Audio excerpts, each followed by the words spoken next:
I have the opportunity to bring two amazing individuals to the stage. Now, you guys don't normally get to see or do a deep dive with our manufacturers, those individuals that help us find the incredible raw ingredients. So today we're going to have that discussion. We're going to do just that, a deep dive, and I want you guys to think about questions you may have, not just about the new products, but about the manufacturing process. What is it that builds trust for you, and what is it that builds trust for you with the manufacturer? Because you know that Market America works with trusted manufacturers.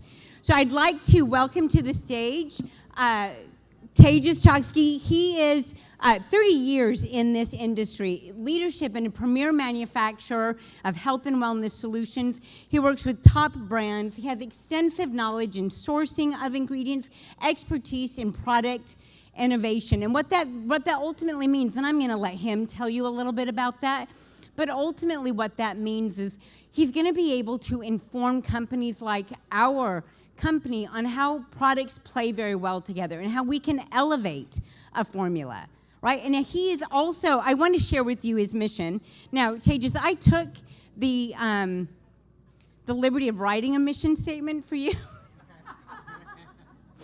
Based on what I know of Tejas, based on our conversations, I wrote this mission statement: committed to advancing the natural health industry and driving that innovation, ensuring the highest quality standards, and delivering effective wellness solutions that promote long-term health and sustainability. Welcome to the stage, Tejas. He does have a partner in crime, and I'd like to share Cisero, custom contract manufacturing executive. Again, over 3 decades of leadership in the nutraceutical industry, product development, manufacturing, packaging, and sales. I did make a mission for you too, Jay. Are you okay with that mission? As the founder and a C-suite leader, he drives innovation, builds trusted partnerships, and pioneers proprietary manufacturing processes. So we have the experts of the experts here with us today. Please join us on stage, Jay. Thank you. So you all got to hear a little bit about some of our new products, but we also are going to dive into some of the products that we already use, know, and love. So Tejas and Jay help us create your pure colostrum, your Tower Plus protein, your pure collagen, your prime colostrum that you learned a little bit more about today, and our Tower Plus. Now you also make our OPC3 for us. Yeah. Yes, we do. Am I right? Right? You make a handful of our products, and part of that is, of course, built on our trusted relationships with you. So I thought, Tejas, I would throw a question at you quickly, because we did come out today with some new products, but something that comes up that I think is really helpful for you to help us go over is often when we use a capsule format, of course, we are avid users of isotonics. Is that right? Right? So when things are in a capsule form or a tablet form, we often will ask questions about bioavailability, the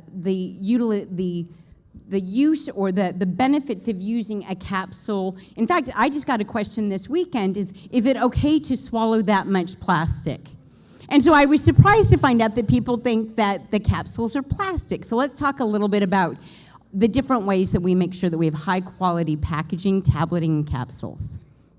So I'll go on the capsules. We basically have veggie capsules, which are made out of hydroxypropyl methyl cellulose. So basically that's wood pulp on that one, which is used. It's a natural product, so those are vegetable capsules coming out. The other option is gelatin, but again, gelatin comes from cow skin. There is always people who don't want the gelatin because they might be vegetarian, or you always have the thing about being, are the gelatin BSE, TSE free, which is like mad cow disease free and stuff like that. So, and then tablets have a lot of fillers in it because you cannot just make tablets with the active ingredients, while the capsules, you can fill them with the active ingredients and you don't need to use excipients or much excipients on those ones as compared to what you need on tablets. So that's why I think one of the best forms would be capsules, with veggie capsules being the best ones because they do dissolve in like 10 to 15 minutes, whereas tablets usually take 30 minutes to dissolve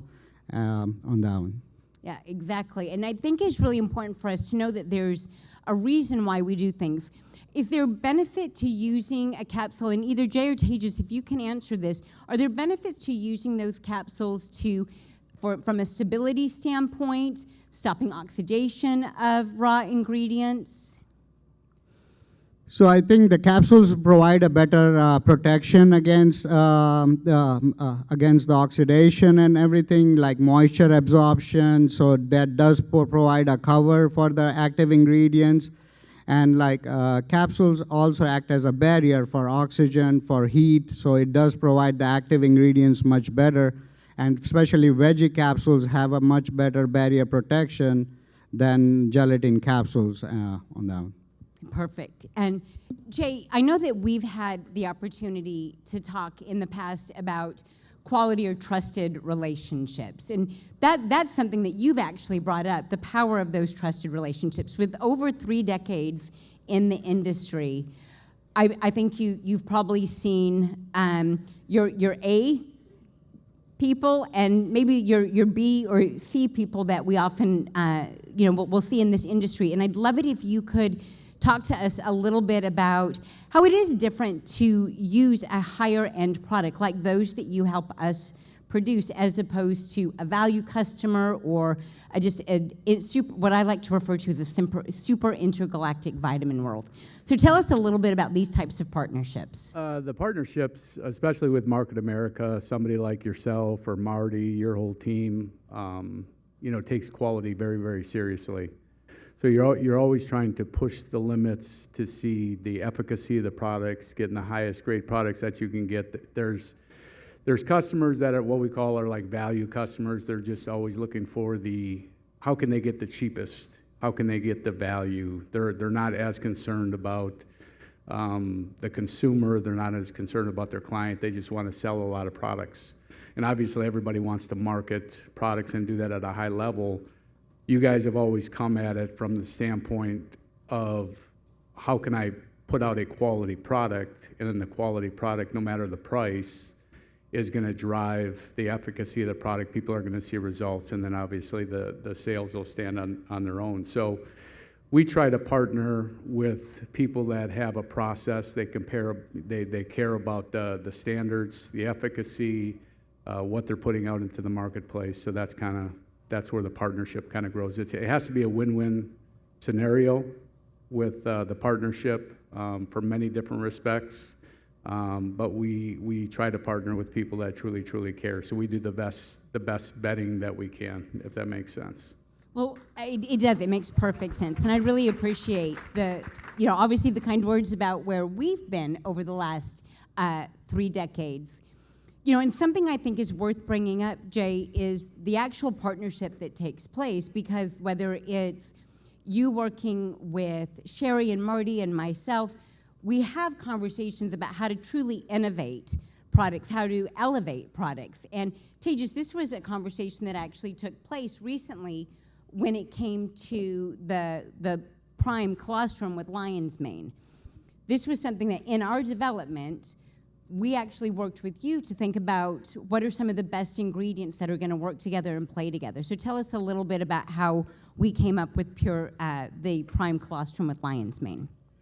So it was all about the general health, about the gut. One of the trending and one of the important thing is the microflora in your gut. So we were thinking about something to help with the gut health and everything. So that's one of the reasons why we came up with colostrum, because colostrum is nature at its best. Like nature has designed like a perfect product which is meant for the babies. So colostrum actually helps with a lot of different things. Like it actually it reduces the permeability of the gut lining. It actually provides a good bacterial flora, so it actually provides for the whole body health, general health of the body. Plus, cholesterol is like a combination of proteins like whey, casein. It's combination of immunoglobulins. It has lactoferrin. So those are a lot of different things. Like lactoferrin binds to the iron in your body, so that iron is not available to bacteria and viruses, and that's one of the reasons that cholesterol also acts as antibacterial, and prevents infections and everything. So it's a really good compound for immune support. So there are a lot of benefits where the proteins help you with muscle growth. So cholesterol is one thing which is providing you muscle growth. It is actually preventing decreasing the permeability of the gut lining, so that the bad bacteria doesn't flow into your blood vessels and everything. So it's nature at its best. It's helping you not just in creating a good gut health. It's creating helping with your digestion, with bone, with muscle.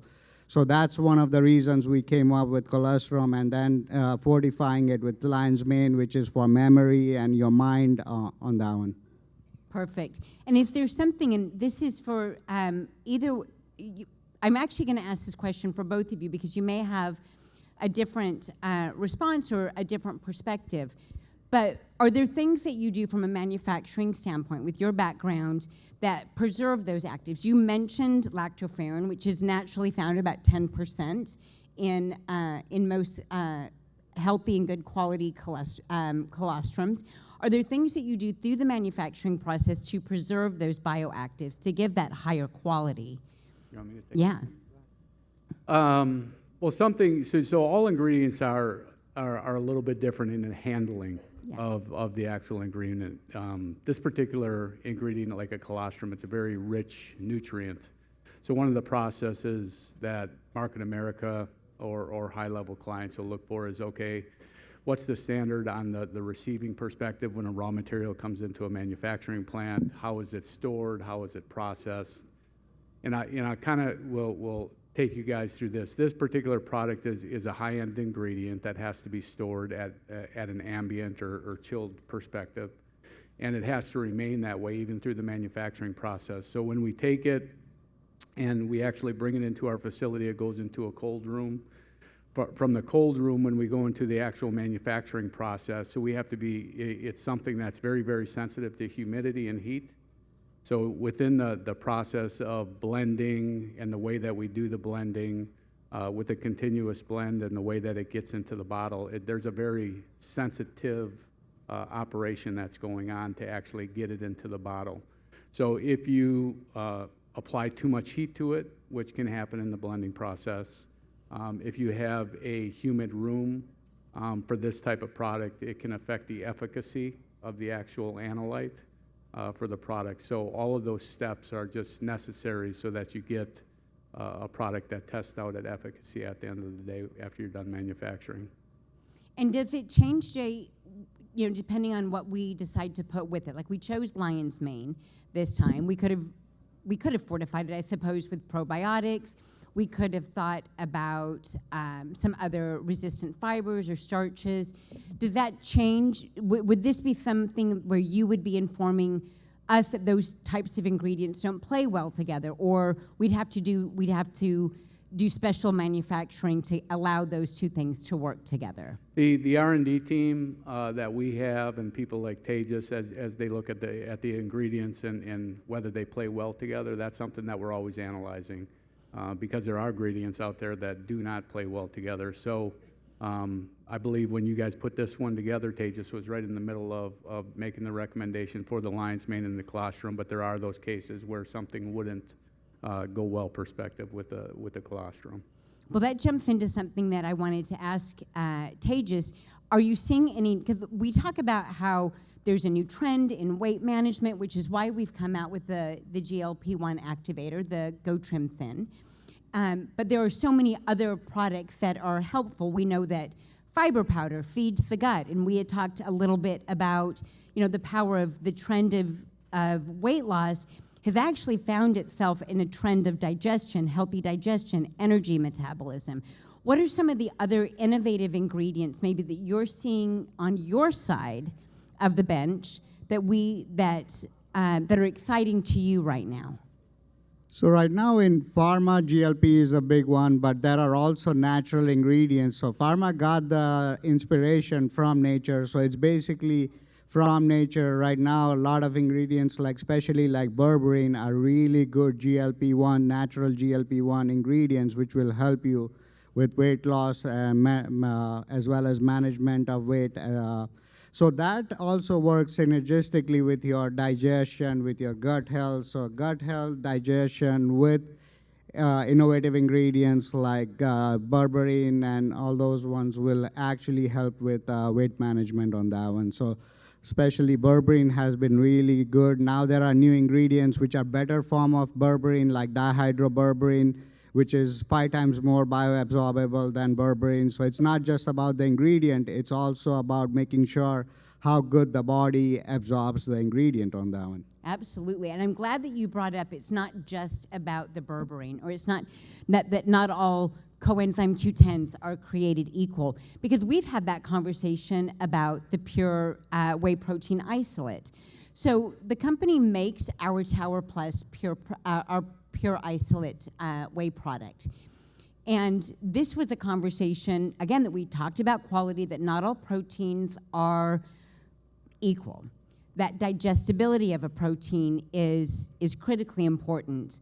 As we went through that conversation, walk us through that in the sourcing of an ingredient, especially something as important as an easy to digest protein, because you could do exactly what Jay just talked about from a value perspective, right? Except that's not where you guys play. Tell us a little bit about the process of making sure that you're working with good raw ingredient providers. So we always analyze, like, the cholesterol is grass-fed. It's actually, we're making sure that it's actually free of any antibiotics or any other harmful ingredients. So we're making sure that it doesn't have any other heavy metals are within the limits on that one. So all of those ones get tested. So we have in-house ISO 17025 certified lab, which does test for all the microbiology, pesticides, even the heavy metals like lead, arsenic, mercury, all of those ones. So, and as well as, like, when it's products which have antibiotics, or those ones, we're making sure they're free of antibiotics, grass-fed, like the way the collagen is grass-fed. So that's what we are making sure with all our vendors, that they're grown properly, they're grown with the utmost care, and they're processed properly on that one. And even when they come to our labs, we have a third-party certified lab. We're checking everything on the labs on that one. I think that's a really important thing to tell people about that third-party testing, independent testing. Walk us through that, because when we get the products in-house, we're, of course, testing them ourselves. That's a process that we do, but quality control isn't about getting the finished product and kind of kicking the tires like you do when you buy a car, right? Quality has to go into the entire manufacturing of something. So tell us a little bit more about that testing, independent testing, and what takes place there with these products. So it's about testing, like the collagen, you're testing on the, let's say, proteins or collagens, you're testing on the proteins as well as the different markers, like also proteins, all of them are natural. So naturally they pull a lot of heavy metals from the ground because the cows eat the grass. The grass has naturally occurring heavy metals. So apart from testing the efficacy and the protein content, we are also checking for a lot of the heavy metals inside. We use an ICP-MS machine, which pretty much would test any of the elements on the periodic table. We're using HPLCs, high-performance liquid chromatography, to test the raw materials on that one. Then we have the FTIRs and UV spectrometers, which test all the identity of the material to make sure that what the materials, what it is on that one. We have GCs, gas chromatographies, to test the pesticides on the products. You want me to dumb it down a little bit? Jay, you're on.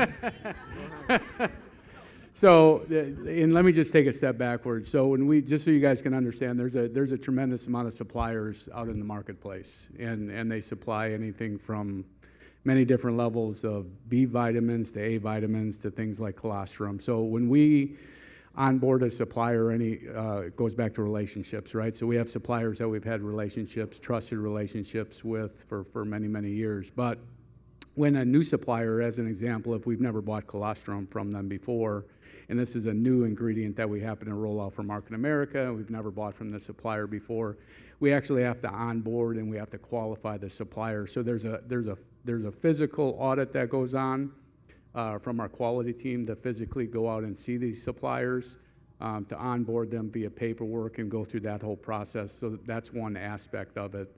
And then they get into the detail. There's a product specification or a certificate of analysis that comes with every raw material. And so that kind of gets into what he was talking about. We have a ISO certified lab internally, so it's something that many manufacturers don't have. We happen to have one of those, and then we also use third-party companies like yourself will use third-party to test against what we're testing against. But essentially, when a material comes in, we create what's essentially called a fingerprint, which is all the fancy equipment that he was just talking about. And so that every time that comes in, that particular, let's say, colostrum comes in the door, a sample is taken immediately. So anything that comes in from a raw material perspective, it goes right to our sampling booth. A sample is taken and it's sent to our internal lab. If there is something off and it doesn't meet basically the fingerprint, we may test it again, and then if it doesn't meet it again, we'll reject it and we'll send it back to the supplier. But essentially, that's how that whole circle kind of comes to go. But it starts with us first qualifying that particular supplier. Right. And while I'm not going to ask you to tell any stories out of school about any like horror stories that you've had, really what you guys are doing, like we are doing, is playing in a higher space to make sure that we're only using those quality ingredients. Which brings me back to form factor. Very popular in the marketplace today are jellies, gummies, different types of functional powders and the like. Are there limitations to using gummies? Are there things that we wouldn't put in a gummy? Are there things that just, that's exactly where we want to go? So one of the limiting factors on the gummies is you cannot put a lot. Like if a gummy is 5 grams, the max you're going to be able to put in terms of an active ingredient is 20% of the total gummy weight. So let's say if your collagen is 5 grams and the gummy weight is 20% of a 5-gram gummy, which is going to be only 1 gram, you're looking at 5 grams. So I don't think you want 5 gummies of the collagen. Unless if it's proteins, you're putting a lot of gummies. So I think when the dosages are big, you want to go into powder form rather than gummies on that one. Yeah. And are you seeing that there's things that work really well in gummies or gels? Because I've noticed that from my side of it, that there's just, I can't put big amounts of anything into a gummy or into a gel. But are there certain things that from a delivery standpoint that would serve us, like a quicker action or easy digestibility? Yeah, like if you have like melatonin or sleep gummies or like diet, gummies are more sublingual, so they get digested, like affected much better. So like when you have smaller dosages and something which will, gummies where the ingredients go faster in your bloodstream, so that would be a good application on those ones. Right. And I want to bring that up because I think it's important from talking about these form factors. There can be something that's very popular in the marketplace, but it may not be the best way to deliver it. And we know that through isotonics, capsules, or soft gels. Not everything can be rendered isotonic, nor should everything be rendered isotonic. We may want to have it absorbed in a different location in the body, like a sublingual approach. Jay, are there other things that are trending in the marketplace, maybe that we're not doing in powders or gels? Something else that we're seeing that's very popular right now in how to deliver products? I wouldn't necessarily deliver. You guys are pretty robust on the way that you guys are doing things, whether it be grab-and-go stick packs to different types of products. But we continue to just see a spike in collagens and probiotics and prebiotics and digestive health is the thing that's kind of just taking off. You have your natural energies. Certain people play in the energy space a lot. But those pretty much are the ones that are trending.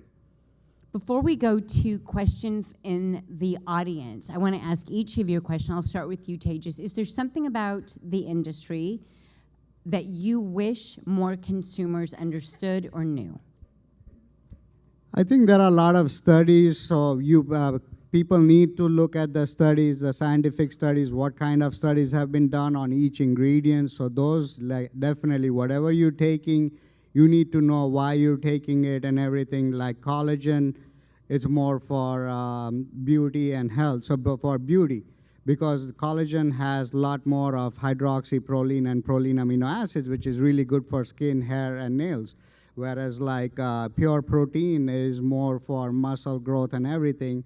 So that has whey protein. So whey protein has essential amino acids like BCAAs, which is much better for your muscle growth and everything. So depending on what you need, what you require, you should be selecting your products. So that's what consumers need to pay attention to on that. So there's no such thing as one size fit all. Is that what I'm hearing? There's That's no correct. such thing as one size fits all. I agree, definitely, yeah.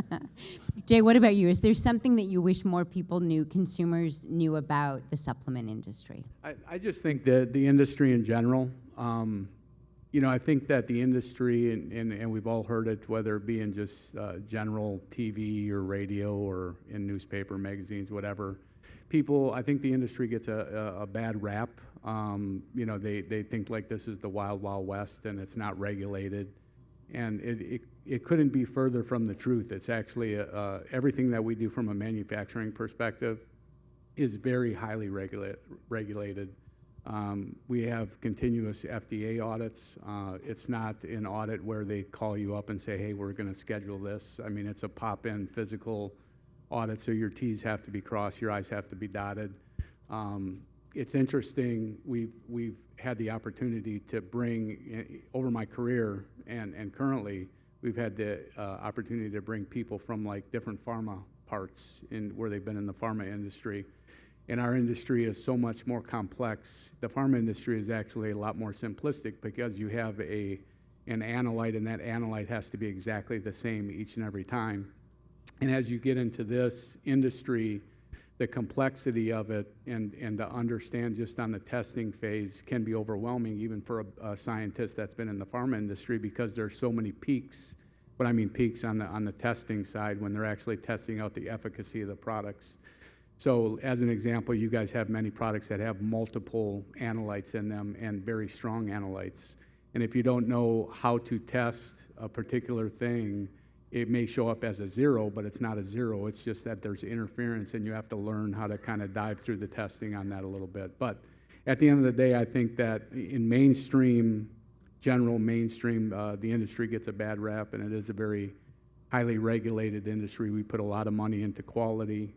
We put a lot of money into getting NSF certified. We could put a lot of money into just the resources to make sure that we're putting quality products out onto the marketplace. I know that I said I was going to let you guys ask a question, but you just made me think of one. We do get asked, because we are the distributor of products that are manufactured outside of our facilities. We do often get asked about how certifications work from NSF, from obviously carrying a good manufacturing seal and those sorts of things. Those are certificates. Those are accreditation that your facilities have, not our facilities. That's correct. So apart from FDA inspections, so again, to bring a point is we pretty much follow in pharma, and Nutra in US follows the same regulations. But apart from FDA inspections, we also have third-party inspections from NSF. So we are NSF GMP certified, NSF HACCP certified for food. So it's not just, it's different scopes. So we are also complying for food regulations as well as FDA pharma regulations. So we have both NSF GMP, NSF HACCP. We have ISOs for the labs. We have a lot of like gluten. We have organic certification. So a lot of different certifications. So we pretty much, like on an annual basis, we have like 15 to 20 different audits going on in our facility. And so that kind of, just to add to that real quick, so Market America, just so you guys can understand, they have their own quality team. So we do the NSF, and that's something that we do personally as a company, but a lot of large brands that we deal with that are in the quality business, like Market America, when you start to do business with them, before they start doing business with you, they actually send their quality team down to audit the facility, no different than the FDA and NSF, and they have to qualify us and say, okay, thumbs up, Marty, Dr. D, you can move forward. So. That's brilliant. That's brilliant. Yeah. And that's exactly what it sounds like. Yeah. That's exactly what it sounds like. Brandy, help us with some of the questions that are coming in. I see one over here, so I'm going to walk this way. Excuse me. Right into the light. And anyone that wants to answer these, I'm not going to. So I'm really excited to be able to hear this. I think one takeaway that I can have from this is like that we should be getting more credibility for, like all the credibility, like that you guys are bringing in, that because FDA is only just one certification that you guys do. You guys, all these other certifications, I think, like supplements like have a more scrutinized, like being scrutinized more about like all this stuff. And we need to educate the public about that, hey, we are like GMP, like good manufacturing processes, and all this stuff. But I think it's not very easy for us to answer our customers when we ask like, well, are you guys FDA approved? And my answer is usually like, well, FDA approved, like, we're not, but we're GRAS status, and we have all these other certifications, and like we need to have a better kind of like easier answer that says like, oh, but did you know that we actually have more certifications that we have to go through in order to release the products? I think that's a positive win that like we can say that Market America is the one that actually follows all those and the testing and all these things that you guys do. That we need to have a better way of like answering our customers and having more confident that our products are the best in the market.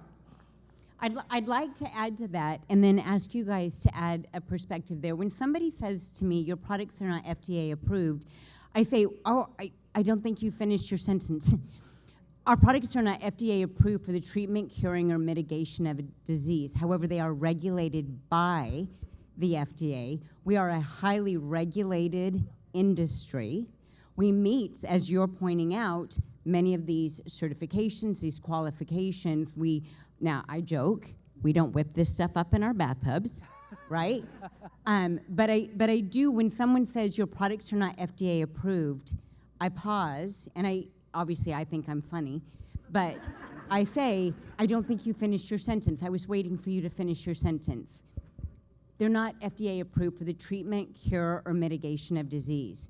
But this is an industry that is in fact regulated by the FDA. When we come out with products, within 30 days of creating a product, launching a product like we have here this weekend, I need to submit to the FDA my materials, my claims, my substantiation. I am a highly regulated industry, so I think it's really important that people understand. So, Dr. T, I think a little follow- point to that follow-up also. So when somebody says that they're not FDA approved, that's actually, that's a false statement from the standpoint, it goes on what you just said. So when you're in this particular seat like they are with their products, they are FDA registered, meaning the products are FDA registered. So if it was a product that the FDA did not approve, they would come to the company and say, we don't want you guys putting this on the market. So the stuff that is going out there is being submitted to the FDA. They're not turning it away. Maybe they have at some point, I don't know. But so they are registered, and then to take that further, these guys are working with facilities that are taking it a step further and getting NSF certified, which in some respects can be a little bit tougher than a traditional FDA. But there you go.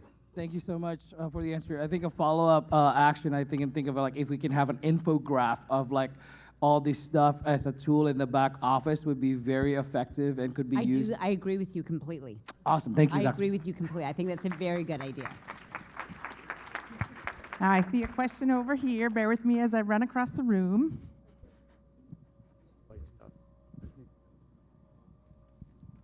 Oh, thanks. I gotta pull it up on my phone because I wrote it down.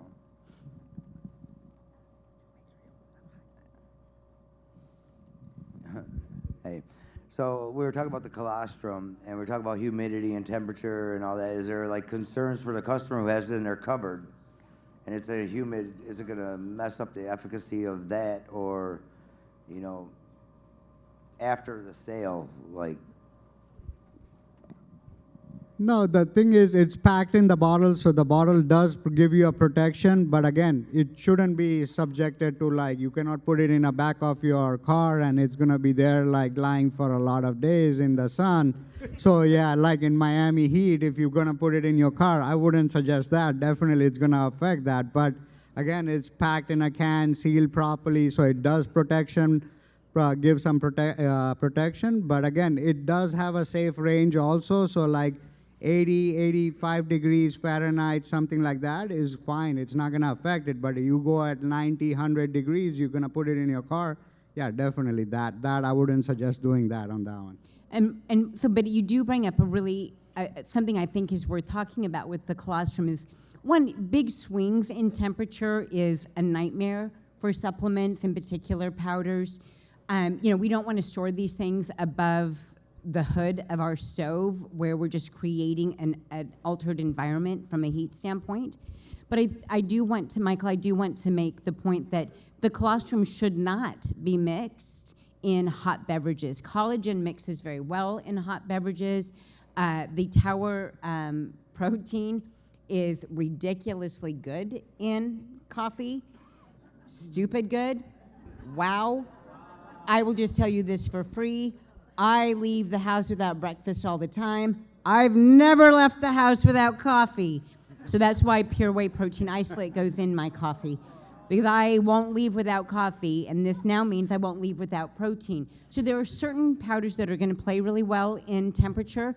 And I want to ask Tejas about the hydrolyzed collagen itself. Is there something about that, because temperature's been brought up, this mixes, our pure collagen mixes very well in all kinds of beverages. Is there, what aspects of the fact that it's hydrolyzed collagen are giving us a benefit or boost? Not, this isn't temperature related, just something I think is worth people knowing. So basically the process of hydrolysis is basically breaking down. So protein is a chain of amino acids. So when you hydrolyze a collagen or a protein, it actually breaks down the amino acids. So it's hydrolyzed to a certain degree. So when you break down the proteins, it becomes easier for your body to digest it, because the body doesn't have to do the extra work of breaking down the amino acids. So the way to body to absorb amino acids is breaking it down from a chain point to individual amino acids to use up all of those amino acids. So hydrolysis basically means that those are already pre-broken down,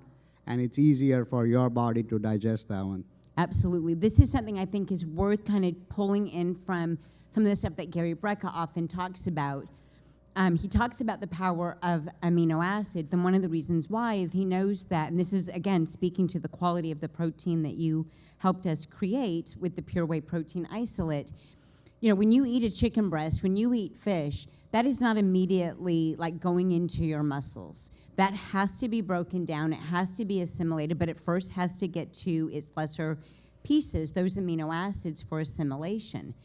When we look at proteins that are on the market, even those that are whey protein, we have how quickly that digests. So a pea protein, a hemp protein, a whey protein, even casein or egg proteins, they all have a different digestibility score. They all have a different potential to help you build mass, to help you lead to growth and support of the body. And that's something that you were quite specific about, how we chose the whey protein for this, to make sure that it had a good digestibility score, easy to assimilate, because much like the hydrolyzed collagen, it breaks down easier for assimilation. Yeah, so it's basically also the biological value a protein is going to provide you. And again, it's the utilization ratio, the biological value. So all is also dependent on the amino acid profile. So basically there we have the essential amino acids, and whey protein is an amazing source of essential amino acids. Why it's essential amino acids? There are 8 of those ones. The body doesn't produce those essential amino acids, so you need to substitute those ones. Basically, those are leucine, isoleucine, valine, lysine, methionine, tryptophan, some other ones. So those ones your body don't produce, so you need to have them from an external source. So that's why the whey protein isolate, which is actually pure protein at 90% protein, almost no fats or carbs, which is one of the best sources of proteins out there. And it's one of the best values in terms of utilization, biological value for your body on that. Brilliant. Thank you. Can I think add we have something one to that real quick? time for one more. So just to add something to that real quick, just so everybody can understand, because you talk about like isolate, but there's also different levels of isolate, right? Thank you. So there's different percentages. It's kind of like I break it down simplistically on all these raw materials. So kind of like when you go to the gas station and you buy 87, or you go all the way up to the most expensive. So it's very similar in raw materials or food or whatever you buy. So Market America is doing the most efficacious isolate in their particular whey protein, along with these other ingredients. So it's not the cheaper version; it's the more expensive. So it assimilates into the body and it breaks down to the highest value. But I'm really glad that Jay brought this up, because that percentage of isolate, that percentage of the raw ingredient is really important, because your customers are turning labels over and they're seeing 30 grams of something, but if it is a lesser quality, a weak coffee, a gas that is not premium, then it is not as concentrated. It may still be 30 grams, but the percentage of that raw ingredient, the percentage of that protein is not part of that 30 grams. It may be a weaker at a 60%, a 50%, which means you're not getting as many grams of protein, of that high quality protein. It looks like 30 grams, but it is a weaker version of it. I like to say weak coffee. Or it doesn't mix well in water. Or it doesn't mix well in water, right. Brandy? Hi, I've got a couple of questions. So I was taking about 30 products at one time, and I was getting supplement burnout. So I was just wondering, is there like a supplement tracker that we can develop? Because I looked up one, and they were telling me the competitor products, pure encapsulations and Thorn, and how ours was in the middle of the quality-wise. The other part. Can I just speak to that, just so everyone gets a better sense of that? When our products, when a product is evaluated like toe-to-toe on something like a tracker or a scale, or a lot of people are using apps now, I want us to be very cautious with these. I think that it's data is something that can inform us, but there are a lot of things that do not go in that tool could never know about the source of our product, that our beets are non-GMO, that our maltodextrin is a functional starch. There are many things that these types of online trackers, these tools, these apps will never know about our product, because they don't actually call us and be like, so tell us what's the source of your maltodextrin, right? So I want us to be, but I do think it's really valuable to answer the question that you're posing here, because the consumer, it's all optics, the consumer definitely, perception is reality. Keep going. I just wanted to get that in there, right? That no one called me to ask how I chose my maltodextrin. Well, and it ties into what we were just talking about with the octane, right? That with Yeah. the protein, it may have the lesser quality protein, but it's not going to show that on an app that's just looking at the total number of grams to do the competition. But we have time just for one question. So is there a way to kind of recommend the best times to take certain things? Because I'm on anti-aging, but I don't need also vitamin D isotonics, because anti-aging You only are has 5,000. Right. So just some more information, so we know that we're not taking too much product, but enough for exceeding our RDA. So I think it's really important. One thing I just want to give is people as a pro tip for taking supplements. Your body is built off of daylight or nighttime signals. So you're built off of a 12-hour window. Supplementation twice a day, splitting the things that you take so that you're giving nutrient signals in the morning, but you're also giving nutrient signals 8 to 12 hours later, is very powerful. Not of the same product either. I'm not saying, now this may work for you with OPC, take it twice a day, magnesium twice a day, calcium twice a day, but there's real value to people that take, as you mentioned, 30 different options, to splitting up your options, having an AM and a PM solution, because your body right now works on a 12-hour cycle. So that's the first thing I would tell everybody to do, is to try to mimic that 12-hour cycle. If you take a lot of supplements, split them in half, so you take some in the morning and you take some later in the afternoon. You're absolutely right. We have to take a personal inventory so that if we see that we're already getting a good amount of vitamin D, 5,600 IUs in anti-aging, 125 mics, that you don't need to add the additional vitamin D isotonics. You're absolutely right. But I want to be also clear that the B vitamins that are in the multivitamin, the magnesium that's in the multivitamin, is not a sufficient amount of magnesium to meet your magnesium needs, right? So I think it's really important when we think about timing of the day, that often that 12-hour window, that AM and PM, is a really good way to maximize what you're taking, because your body does burn through things. Additionally, I think it's, I lost it. It's gone. But I do think that's important to do. It's gone. I know what it was. Go to the expo. So one of the things that we have done in the expo is we have created some postcards that are buyer's guides that tell you a little bit more about, like, Go Trim is a great example of when you would take this one, but you wouldn't take that one. Right? When if somebody says this is their chief concern, you would go to this supplement but not another. And so we have in the expo created buyer's guides that you can use. And then, of course, we'll start doing more of that. And I think the infograph idea about quality over, and I think that's a great idea. So thank you for that. And scene. You guys, please give a round of applause for Tejas and Jay helping us today, answering these questions. Thank you, guys. All right. Thank you. Thank you very much.